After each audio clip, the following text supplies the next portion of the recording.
Semaine spéciale et invité d'exception dans les numéros inédits d'un dîner presque parfait cette semaine sur W9.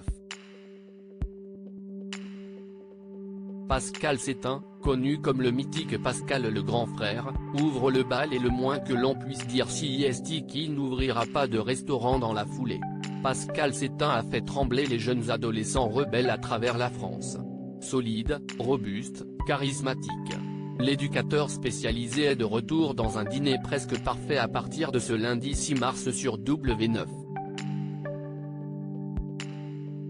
Loin de son rôle d'ancienne terreur ou de sauveur venu reprendre en main certaines familles en détresse, c'est derrière les fourneaux que les plus nostalgiques vont pouvoir le retrouver. À l'occasion de cette semaine spéciale de la compétition culinaire, il ouvre le bal et va notamment proposer une paella un peu ratée.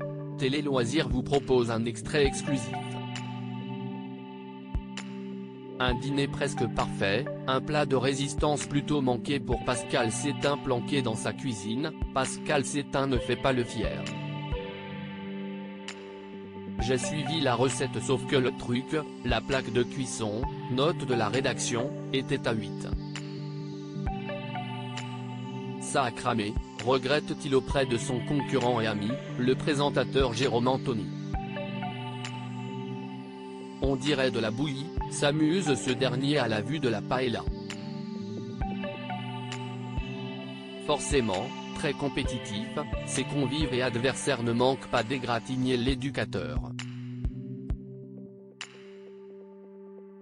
On dirait une espèce de masse posée comme ça, observe Pauline, l'une des compétitrices.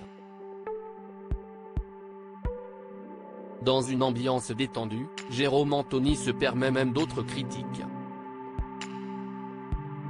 Si est-il la méthode vomi, analyse-t-il, faisant rire son hôte. Alex, autre concurrent, peut-être intimidé par le physique de ce dernier, dénote en complimentant le plat, « Tu m'as envoyé au 7e ciel avec ta paella ». Un dîner presque parfait, une semaine spéciale fête au menu. Pour cette semaine spéciale fête, Pascal et son menu feria espagnol vont être concurrencés par de sérieux adversaires. En plus de Jérôme Anthony, qui proposera une carte issue des spécialités de l'Est de la France, ce sont 3, presque, anonymes qui participent au programme. Pauline et Soraya, brièvement aperçues comme prétendantes dans la dernière saison des Princes et Princesses de l'amour, sont aussi dans la compétition. La première promet un voyage en Asie sous le signe du Nouvel An chinois tandis que la seconde va faire vibrer ses convives au rythme de l'amour et de la Saint-Valentin. Le dernier participant, Alexandre va quant à lui essayer de terroriser ses invités avec son repas d'Halloween. À lire aussi Il voulait en découdre avec moi, les révélations de Pascal Sétain sur ces scènes de bagarre non diffusées dans Pascal, le grand frère.